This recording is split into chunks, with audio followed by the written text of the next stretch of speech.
कर्मचारी और पेंशनरों के लिए 54% जुलाई से डीए इंक्रीमेंट। कर्मचारियों के लिए खुशखबरी।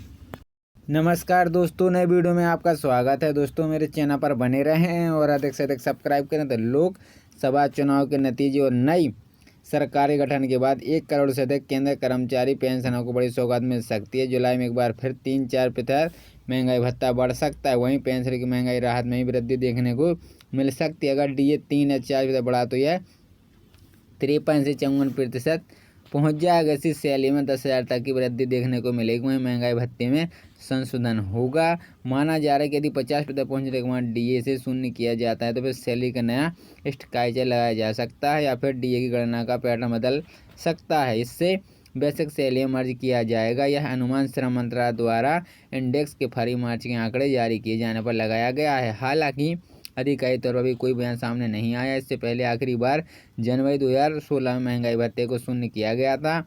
अब वक्त में 7 वेतन आयोग की सिफारिशें लागू हो गई थी।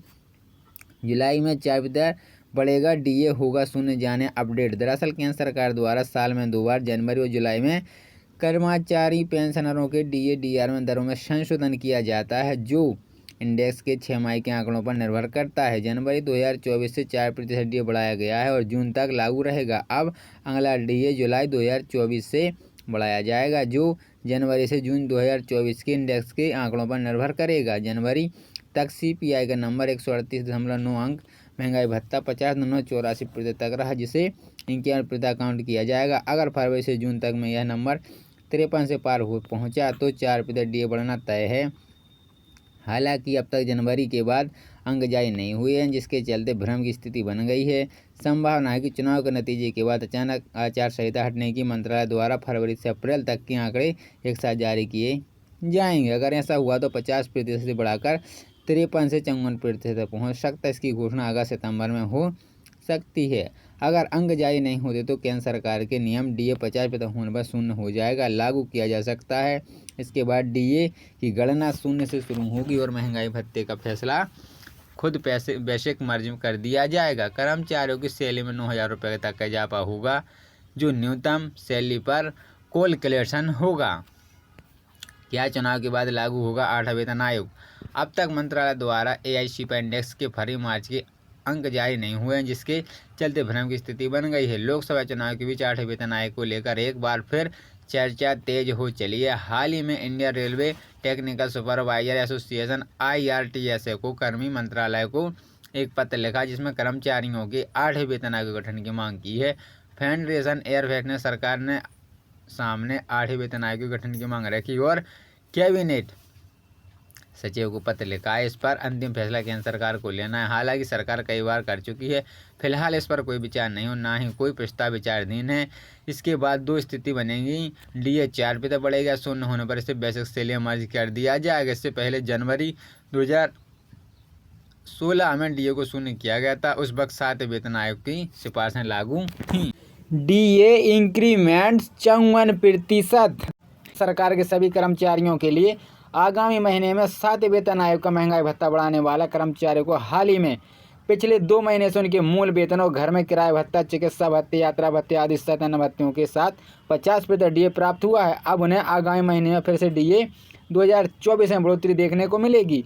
इस लेख में हम डीए वृद्धि में मई 2024 तक नवीन अपडेट साझा करेंगे। तो अगर आप भी एक सरकारी कर्मचारी हैं, बढ़ा हुआ डीए प्राप्त करने का इंतजार कर रहे हैं, तो आपको यह लेख देखना चाहिए, जहां हम आपके साथ डीए वृद्धि मई 2024 की नई घोषणा की सभी जानकारी साझा करेंगे, जिसमें नया भुगतान पात्र लाभार्थी, अधिकतम महंगाई भत्ता दर शामिल है। भत्ता आदि केंद्र सरकार द्वारा 2016 में 7वें वेतन आयोग लागू किया गया था। इसके बाद ही सरकारी कर्मचारियों को बढ़ा हुआ भुगतान मिला और उन्हें केंद्र सरकार से लगातार अच्छा भुगतान मिल रहा है। 7वें वेतन आयोग ने साल में 2 बार डीए बढ़ाने का आदेश किया है। कर्मचारियों को प्रत्येक वर्ष जनवरी महीने की शुरुआत, जुलाई महीने की शुरुआत से वेतन वृद्धि प्राप्त हो रही है। 2024 का जनवरी माह का भत्ता अप्रैल में 50% बढ़ाया गया था। अब अगला डीए जुलाई 2024 के बाद प्रदान किया जाएगा, लेकिन कर्मचारियों के लिए एक पेंच है, क्योंकि 7वें वेतन आयोग कर्मचारियों को 50% से अधिक डीए प्रदान करने का वादा नहीं कर रही है। तो केंद्र सरकार अपने कर्मचारियों के प्रति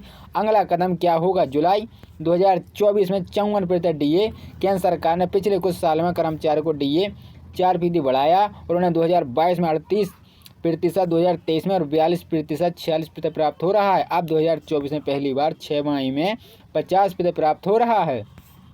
हालांकि सरकार के लिए कर्मचारियों के डीए को बढ़ाने के लिए उसी पैटर्न का पालन करना बाध्य नहीं है, क्योंकि यह आखिर भारतीय सीपीआई सूचकांक के अनुसार तैयार किया गया है। इंडेक्स कितना भी बढ़ेगा, महंगाई भत्ता अपने आप बढ़ जाएगा। अगली जुलाई महीने का जुलाई महीने के आखिर भारतीय सीपीआई सूचकांक पर आधारित होगा, जो अगले अगस्त के अंत में जारी किया जाएगा और सितंबर महीने में डीए में वृद्धि की अधिसूचना जारी होने की अधिक संभावना है। हालांकि 7वें वेतन आयोग के कर्मचारियों के लिए डीए में बढ़ोतरी को अधिकतम 50% तक सीमित कर दिया गया है। कर्मचारियों को उनके मूल भुगतान का आधा वेतन अतिरिक्त मिल रहा है, क्योंकि डीए और अन्य भत्ते ही प्रदान किए जाते हैं। इसलिए जुलाई में डीए में वृद्धि कोई निर्णय लेना काफ़ी मुश्किल है। जुलाई 2024 में डीए वृद्धि अगले 6 वेतन आयोग के प्रावधानों की बात करें तो डीए में बढ़ोतरी की कोई सीमा नहीं थी। इसलिए अब तक कुछ विभाग 6ठे वेतन आयोग में अपने कर्मचारियों को 221% तक डीए दे रहा है, लेकिन 7वें वेतन आयोग ने इस फार्मूले को संशोधित कर डीए को 50% तक सीमित कर दिया है। 7वें वेतन आयोग के दस्तावेजों में कहा गया है कि जब भी कर्मचारी को महंगाई भत्ता मूल वेतन में 50% तक पहुँच जाएगा तो डीए को फिर से 0 से संशोधित कर दिया जाएगा। हालांकि इससे कर्मचारियों की सैलरी में कोई कमी नहीं आएगी, क्योंकि कर्मचारियों का मूल वेतन और 50% डीए कर्मचारियों के नए मूल वेतन के रूप में परिवर्तन हो जाएगा। इसका मतलब है कि मूल वेतन और डीए भत्ते सहित शुद्ध वेतन को मूल वेतन के रूप में अपडेट किया जाएगा और अगले अन्य भत्ते नए मूल वेतन के अनुसार प्रदान किया जाएगा। उदाहरण के लिए यदि कोई भी कर्मचारी 18,000 मूल वेतन प्राप्त कर रहा है तो वेतन का डीए को लेकर 9,000 रुपये मूल वेतन का 50%। इसलिए एक बार जब सरकार मूल वेतन को अपडेट कर देगी तो 27,000 रुपये मूल वेतन हो जाएगा और अन्य भत्ते भी गणना वेतन की नई राशि पर की जाएगी।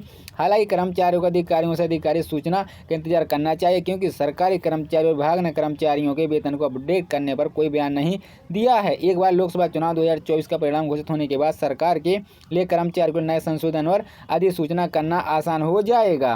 मार्च महीने का आंकड़ा जारी नहीं किया गया है। इसको लेकर आरटीआई की डाला गया था कि फिर भी ये स्पष्ट नहीं हो पाया कि इंडेक्स के आंकड़े क्यों नहीं जारी किए गए हैं। ऐसे में क्या सरकारी मंशा जुलाई 2024 से महंगाई भत्ता के लिए यह कुछ और इरादे हैं? आपको बता दूं कि इंडेक्स के आंकड़ों के हिसाब से महंगाई भत्ता तय किया जाता है। साल में 2 बार 6 माह के आधार पर महंगाई भत्ते में बढ़ोतरी होती है। जनवरी से जून 2024 के लिए कुछ महंगाई भत्ते 50% हो चुका है। इसके बाद जुलाई से दिसंबर 2024 के लिए महंगाई भत्ता कितना होगा वह पूरी तरह डिपेंड्स करता है आंकड़ों के ऊपर, लेकिन 2 महीने से आंकड़े जारी नहीं किए गए हैं। प्रत्येक महीने के अंतिम दिन जारी होता है आंकड़ा। आपको बता दूं कि दूसरी आंकड़ा प्रत्येक महीने के अंतिम दिन लेबर ब्यूरो की तरफ से जारी किया जाता है। कुल 6 महीने के आंकड़ों को जोड़कर महंगाई भत्ता तय किया जाता है, लेकिन 2 महीने से इस आंकड़े को जारी नहीं किया गया, जिससे जुलाई 2024 से महंगाई भत्ता कितना होगा ये समझ नहीं पा रहे हैं। महंगाई भत्ता बेसिक में होगा मर्ज। कर्मचारी संगठनों की लंबे समय की मांग थी कि 50% महंगाई भत्ता होने के बाद उसको बेसिक सैलरी में मर्ज किया जाएगा, क्योंकि 5 वेतन आयोग में एक बार ऐसा किया गया था। उसी को देखते हुए सरकार महंगाई भत्ते को बेसिक सैलरी में मर्ज करेगी।